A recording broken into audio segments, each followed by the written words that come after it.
Hello and welcome to this Affinity Photo tutorial, which is aimed at beginners in photo editing and particularly obviously in Affinity Photo. Now, pretty much all photo editing programs are loosely based on the most popular photo editor made by Adobe called Photoshop. Now, everybody's pretty much heard of Photoshop, but it is quite expensive, which is why there are sort of other cheaper alternatives. They all basically look pretty similar. Obviously there are some variations, but basically you have menus along the top like you do here in Affinity Photo. You'll get tools down the side, sometimes along the bottom, and you get other options in panels on the sides. They're not all exactly the same, but they're all sort of based around that idea. So in Affinity Photo, like I said, along the top we have menus. Now if you click on, say, File, you will get the menu for that option, and if you run your cursor along the top, you can see each of the different menu options. Let's take layer for example. You can sort of add new layers. I mean, a lot of these are greyed out at the moment and can't be accessed because there is no image to work on. They will only become available once there is an image to work on. But you can see from this that there are plenty of options, and they are also listed on the right if there are any keyboard shortcuts. Now this is for, I'm on a PC, so the PC will use Control and Alt and Shift, and the Mac, I think it's Command Option Shift. So whatever is listed on the right here is the keyboard shortcut for the particular option that is on the left, and you can make your own, because I think I made a new one for, I don't think there is a option in the as you come out of the box version of Affinity Photo. I made this myself. Now currently I'm doing this on version 1.10.1.1142 version of Affinity Photo.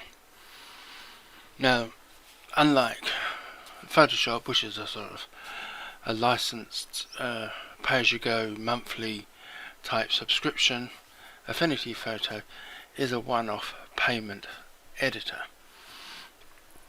That is not to say that at future dates they will ask you, you will need to pay for the next version. The version you get, in this case it's version 1, you will get all the updates free of charge, and we're now like on update 10.1.2. So until they release Affinity Photo version 2, you will not have to pay for any updates. But as soon as they do release a version 2, you will then have to pay a fee to update to version 2, and then it will be free. All the updates for version 2 will be free until you get to version 3, and so on and so forth. So version 1, I don't know how long it's been out now, but it must be a good couple of years of free updates. Starting with the sort of basic layout, like I said, we have the menus along the top here. Just below those menus there are some icons that will give you some of the more commonly used sort of items and sort of options. But the first 5 here are the tabs for the what are called personas. Now it is currently in the photo persona, so this is where you probably do 90% of your photo editing is in the photo persona. And then there's the Liquify persona, which is where you can manipulate the pixels and sort of, like if you're doing a portrait, you can make the eyes wider, you can sort of make the smile broader, just by stretching the image, sort of thing. The next persona is a develop persona, and this is where raw files are opened. I will come to that a little bit later. And the last two, we've got the tone mapping persona, which is for HDR images, and the last one is the export persona. Now, I personally almost never use the export persona, and the HDR one, the tone mapping, I use very rarely, but this will probably be hopefully in a future video. So you probably stick to the first 3 different personas. Now, why have we got different personas? Well, basically there's sort of so many different tools available that if all of these options were in the very first window that you opened, there'd be icons all over the place, and although some of them are repeated in different personas, a lot of them sort of aren't. So if you plonked all the develop persona icons into the photo persona screen, you'd run out of space of where to put all the different options. So they've kept together the main tools you need for the different types of jobs. So in the photo persona, you've probably got the most amount of different tools running down the left hand side, and like I said, this is probably where you do sort of 80 to 90% of your photo editing. So this has like the most tools available. Now on the right hand side we have 3 panels, and these are what Affinity call, or Serif call, studios, and each sort of studio has got tabs for different options, like the brushes and histograms, swatches, colour in the top panel, and then we've got the layers panel and other tabs here, and the navigator panel and other tabs here. So the first thing you need to do is obviously open an image. Now, like all photo editing programs, in fact most computer programs, there is more than one way to do many jobs. Now, you can go to File and come down to Open, and then you can navigate to the picture or image that you want to open. Or if you've been working on an image recently, you can come to Open Recent and select the one that you've recently worked on and go back to working on that. Or you can just find your image yourself and double click on it, and that will open up in Affinity Photo. Though once you have an image open, as you can see, all these tools are now not greyed out. They are now available because you couldn't use them because you had no image open. Same goes for like the options. Some of them are greyed out, but some of these are not relevant until you've added layers and what have you, so which is why they're not available at the moment. Now, the thing about sort of photo editing, be it Photoshop, Affinity Photo or other photo editors, it is sort of best to work in layers. Now, you don't necessarily have to, but it is sort of the best way to work, because there are sort of 2 types of photo editing.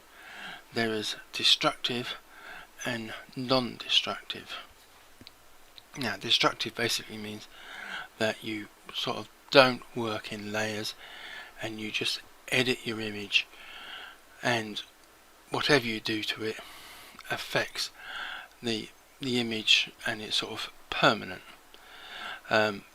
So for example, if I get the paintbrush tool and it's currently set on black, so if I paint on here, that is on top and affecting that image. And if I come to the move tool, I can't move it because it is sort of on the image. Now obviously we've only got one layer open here and I've only done one thing, so if I use Control and Z, it will undo what I've done and we will go back to the original image. But if it's, you've been 5 or 6 layers up and then you realise that you didn't like what you'd done to that layer at the bottom, you sort of can't, or not so much layers, if you've just done adjustments to the image destructively and you've done 6 of those, you can't sort of really go back that easily to get rid of what you did at the beginning, which is why it's best to work non-destructively by using layers. So if I add a new layer above this, which is this icon here, add pixel layer, and I come back to the brush tool and I do pretty much the same thing. If I come to the move tool, I can move this around because it is no longer on the image, it is above the image. Just looks like it's on the image, and I can turn it off, I can delete it.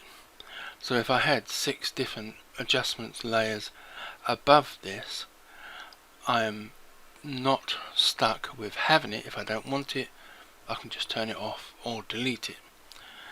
This is why it's best to work non-destructively by using layers. Let me just delete this. If I right click this, I can delete it. Now like I said before, there are many sort of ways to do various jobs. Now one of these things is that you could duplicate this image. Now many tutorials, be they Photoshop tutorials or Affinity Photo tutorials, one of the first steps they will ask you to do is to duplicate the background layer. Now this is done primarily to protect the bottom layer and you work on the second layer. So you've always got the original sort of safe and protected because you are doing whatever it is you're going to do on the layer above. So looking at just duplicating the currently selected layer, which is the layer that has got the blue sort of background to it, you could come to the layer menu and you have got duplicate, and if I click on that, we've now got a second copy of that layer. Because if I turn off the bottom layer, it's exactly the same no matter what. So this layer, bottom original layer, would be protected because you are going to do something to the copy of it. So that is one way to duplicate the layer. But you can also, if I come back to the layer menu, you do have duplicate selection. Now as this whole layer has been selected, you can do duplicate selection and you will get a duplication of the layer. Similarly, you got Control plus J, which if I press that, Control plus J, let me come off Control plus J. This is like 3 different ways to duplicate a layer. You can also right click on here and you got duplicate available there. So that is 4 different ways to duplicate a layer. So like I said previously, there's many occasions you will find there's more than one way to do the same thing. It's whatever you feel most comfortable with, be it going via the menus or right clicking the layer here or using keyboard shortcuts. Now let me just delete those, and sort of the same thing sort of applies with some of the options and adjustments. So again, we're going to have sort of recap on the destructive and non-destructive editing. Let's say for example you wanted to blur this image. You could come up to the filters menu and you've got options here for blur, and if I pick Gaussian blur, now coming through this way we are doing destructive editing. So if I pick Gaussian blur, you've got the adjustment here to blur it. So let's say we blur it on 11 pixels. So as soon as I click apply here, that is applying the filter destructively. The only way I can sort of reverse this or make a new alteration would be to use Ctrl and Z to undo what I've just done. Now you can do the same thing non-destructively and on a different layer, and that is through live filters. You should be able to come up to the layer menu, new live filter, blur, Gaussian blur, and you have the same option down here in the layers panel with this icon here. If you click on that, it will give you all the live filters. So if I click on Gaussian blur, you have this pretty much the same box to work with. So if I put this up to 11, or as close as I can get, here we go, 11, and you can see this is affecting the edges, whereas the destructive filter didn't. The live filter will, but if you put a tick in preserve alpha, it will sort of protect those edges once more. So if I close that, now that has added that live filter is what is called a child layer of this layer that it's attached to. So that a child layer means that it will only affect the layer that it is attached to.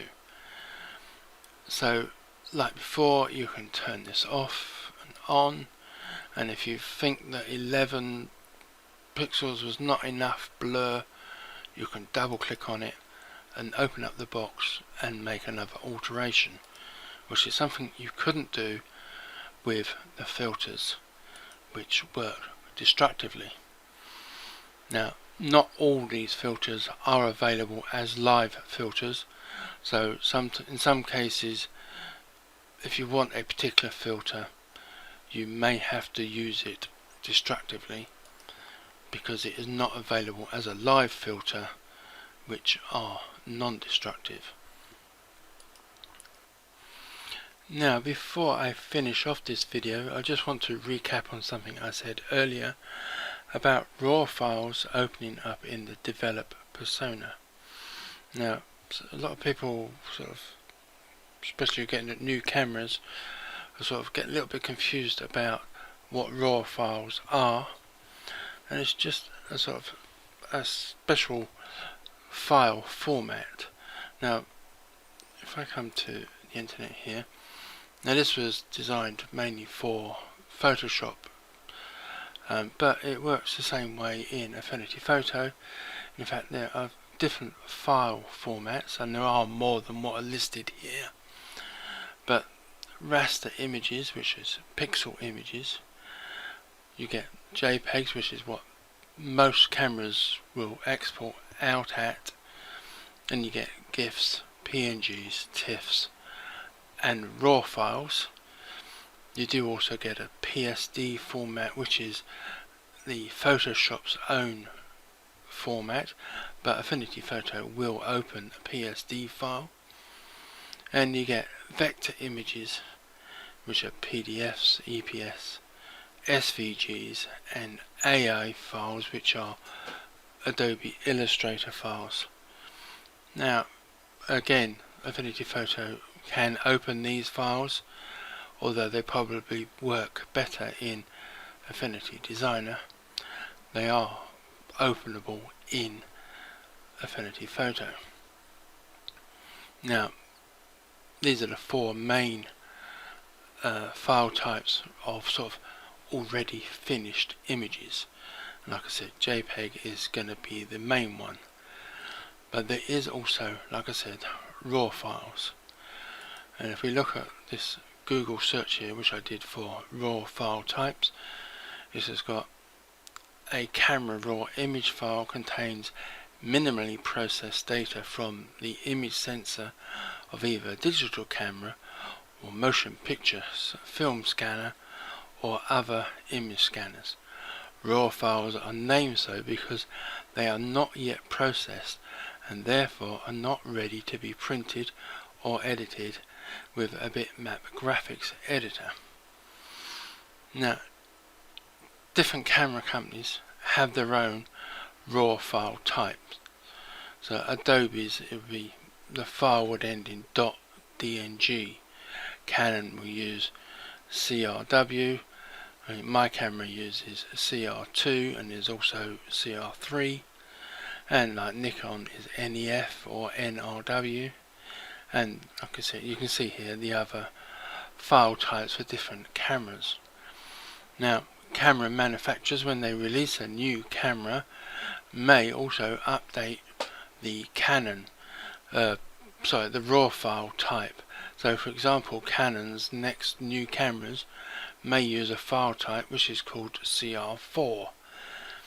And until Affinity Photo updates its database, it may not be able to open a new RAW file type until they have done an update. It will always be able to open JPEGs and what have you, because that is an old file format that doesn't get updated. But RAW files are sort of fairly regularly updated when new cameras are released. So if you try and open a RAW file and Affinity Photo can't open it, you might just have to wait until there is an update that will update to the new RAW file formats. Or sometimes you can get converters that will convert it back to a DNG file, for example, which Affinity Photo will have no problems opening. So basically, hopefully I will look at sort of that in a future video, but basically that explains the difference between a RAW file and a non-RAW file. Most images will open up in the photo persona and RAW files will open up in the develop persona. That is not to say that you cannot open this image or whatever image in the develop persona, and as you can see, you only got a few options down here on the left. Most of the options are here on the right with a different studio setup. So you can move JPEGs into the develop persona, but they will not you won't have as many pixels available as you do with a RAW file, because a RAW file holds much more data than a JPEG will. So basically that is the end of this very quick look at the Affinity Photo, and hopefully I will explain a bit more in future videos. So thank you for watching and goodbye.